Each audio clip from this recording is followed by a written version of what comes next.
All right, let's continue here with the ninth video for this series of 2025 free agent offensive guards. And it's probably best to watch these in order, but obviously I can't control that.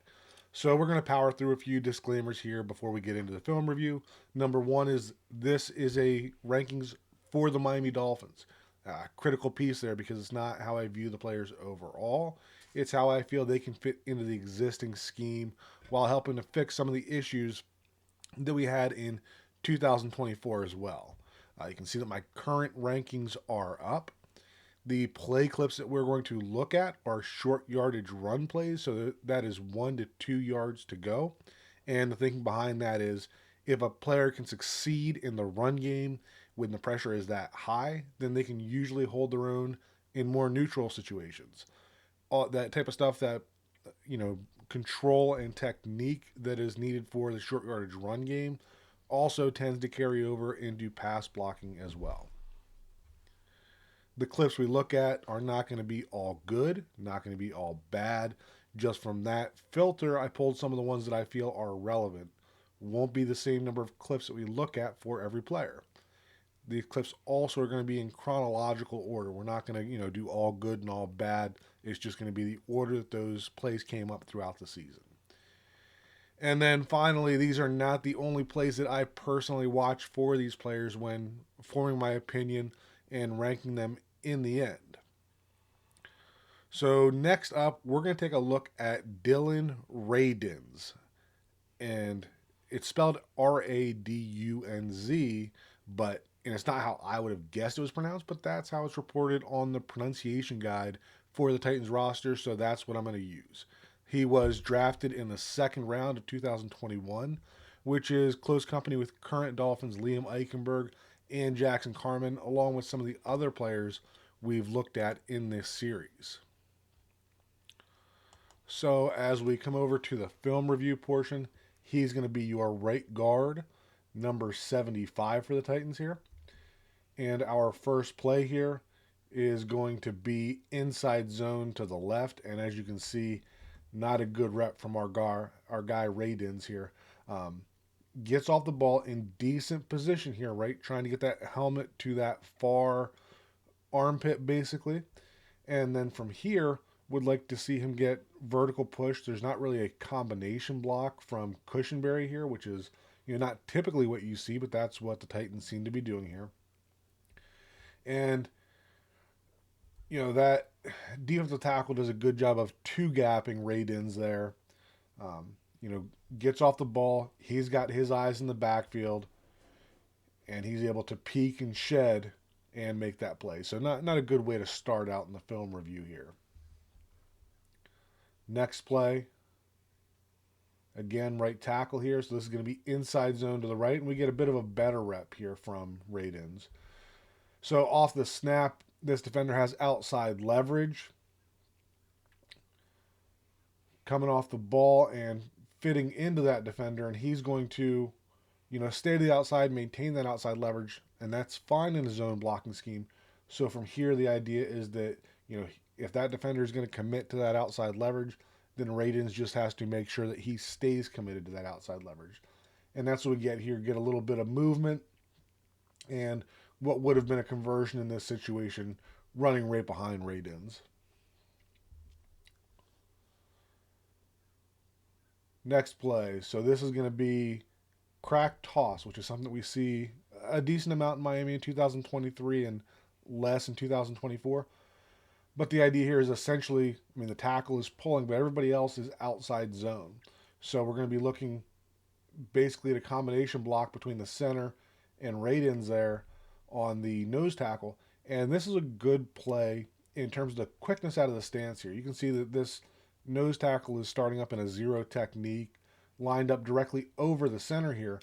And off the snap, Radunz is able to get that leverage right away. And that nose did help a little bit by slanting to the backside, but that ability by Radunz to then be able to flip his hips and to pull him down to the ground, not something you're going to see all the time and may not look as good as it probably is, but that's really good control to be able to get out of his stance, get there, and then be able to flip the hips around and prevent him from being able to chase that down from the backside. Next play here against the Chargers. And basically the same idea here. So this is a pin and pull scheme here. So we're going to get the tackle blocking down, and then we want to get two linemen pulling out. So from Radunz's perspective here on the backside, it's going to be all about cutting off the backside pursuit. And once again, you can see that, he is quick out of his stance.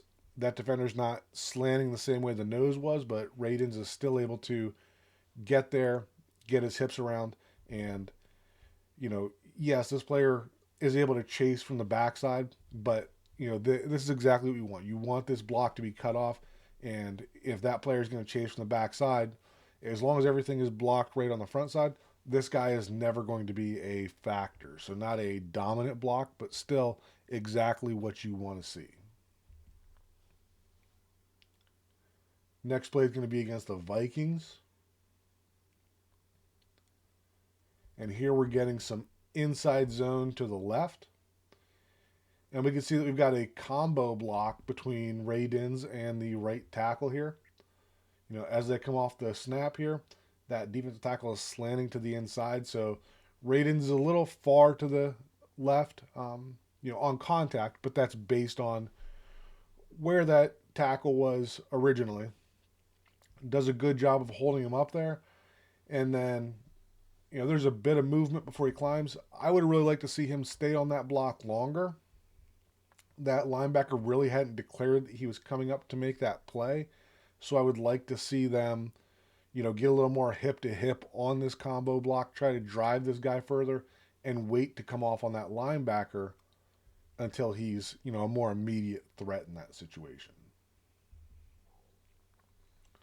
Still against the Vikings. And now we're getting inside zone to the left. Now Levis pulls that. But from a blocking perspective still, same idea as what we looked at from that one earlier, in the sense that off the snap we're getting a right side step. And you can see that the defensive tackle, that left foot is flying out, so he is slanting. So now at this point, all we've got to do is get the hips around and to wall him off to the outside. He wants to take the outside, he can have it. Obviously, looking back at this, we get the same thing over here, in the sense that tackle slants also. This should have been a give, and should have been able to pound that up for the first down in that situation.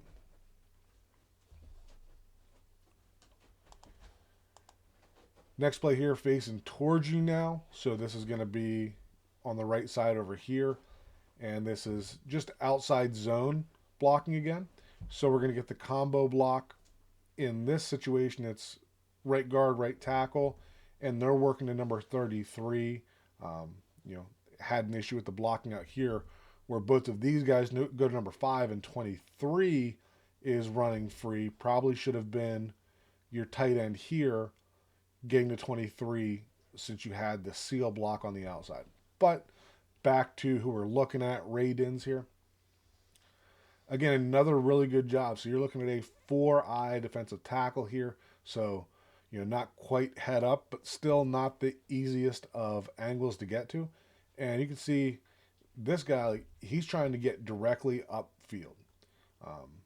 And because of Radunz's quickness there, right, he immediately wins that rep in terms of getting around and getting that leverage that would have allowed his tackle to climb here. And again, right, everything is done to the outside on this. You can see that everybody else is trying to work to that outside leverage. So as long as this back continues on that path to the outside, right, and makes a cornerback be the one to have to make a tackle, then this play is going to hit for a solid gain. So in terms of Radunz here, could it be better? Yes, right? But the ability to get around and make that defender chase from the backside, it's definitely not the worst thing that can happen on these outside zone plays. Facing you again versus the Colts here. So this is going to be a bit of a counter play here. So this is a counter solid. Um, no, not counter solid. This is just regular counter, your guard H counter.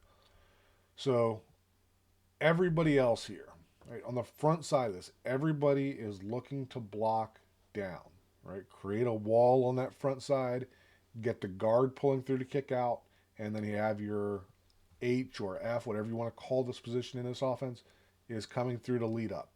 So from the perspective of Radunz here, his first accountability is his A gap. And we're going to see that off the snap of the ball there, right? He gets that step to the right. There's no other immediate threat to that A gap. Like that tackle's not going to slant all the way over. If that linebacker comes, he can adjust, right? But he can see that slant. So he's going to help out here with the eyes towards that linebacker. And, we're going to get him turned inside and enough for the conversion. So from looking at Radunz here, the reason I have this on here, just a good job of first step being in that down block position, but still having the body control to not overcommit to the inside when that defensive tackle steps out. And last one here in terms of the film review for Radunz.